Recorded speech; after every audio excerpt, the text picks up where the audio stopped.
Hey Walter and Sarah. This week I found myself playing around with some data from the US Social Security Administration about names. Walter, I'm sorry to break it to you, but your name peaked in the 1890s. In 1893, more than 16 out of 1,000 babies were named Walter, and now it's down to less than 1 in 1,000. Actually, my name's not much better. Sarah with no H was trendy starting in the 70s. If we take into account other spellings, yeah, okay, your name is a bit more trendy than mine or Walter's, but still, mom and dad were pretty late to the party. One thing's for sure, all of our names were way down around the time our grandparents were born. Makes sense. Our grandparents were our parents' parents, and guess who chose our names? Nobody wants to name their kid something that sounds like one of their parents' friends. Or like, here's the average popularity over time of all three of our names. You can see the dip around when our grandparents were born. A little after, actually. I was curious if this is true generally. Do all parents avoid names that were popular in their parents' generation?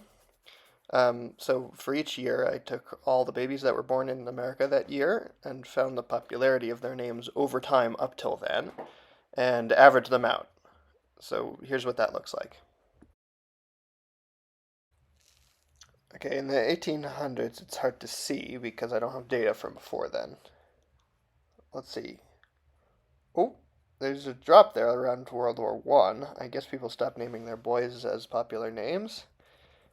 But I'm looking for a dip around two generations back from the current year. Huh.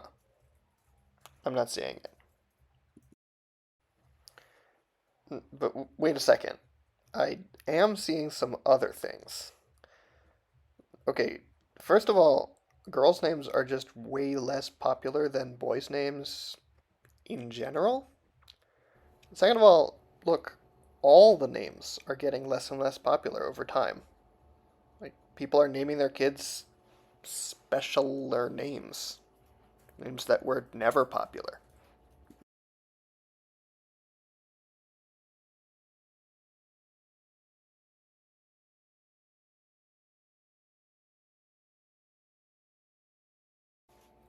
So, just to make that a bit more concrete, here are the top 10 names for boys and girls in 1880 and how popular they were.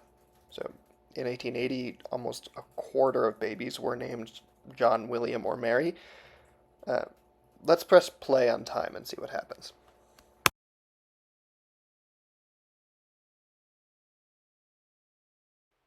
Yeah, everything is just shrinking.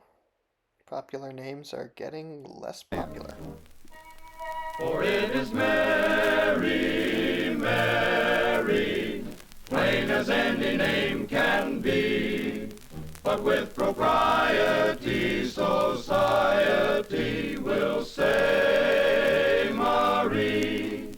But it was Mary, Mary, long before the fashions came. And there is something there that sounds so square, it's a grand old name.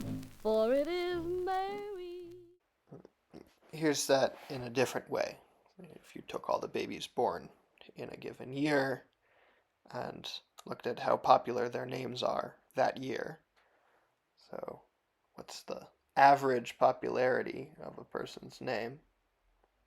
Down and down. You can see the big drops are around the 50s and then again starting in the 80s. And still you can see that girls' names are just more special, less popular in general. And yeah, sorry, I messed up the colors on this one. So I poked around a little. I'm obviously not the first person to notice this.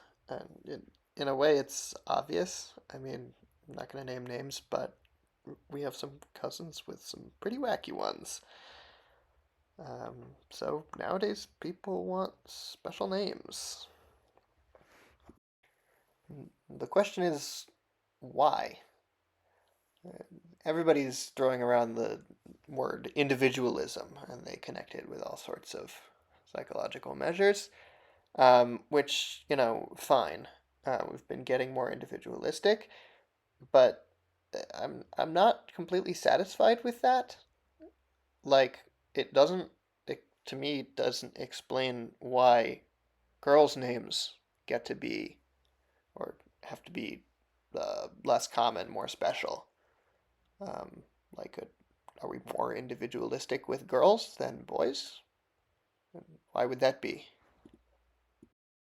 So maybe I'll put together some of my thoughts about this at some point, but for now, I'll leave you to think about it. Mary, Mary, plain as any name can be, but with propriety, society will say Marie, but it was Mary, Mary, long before the fashions came. And there is something there that sounds so square, it's a grand old name.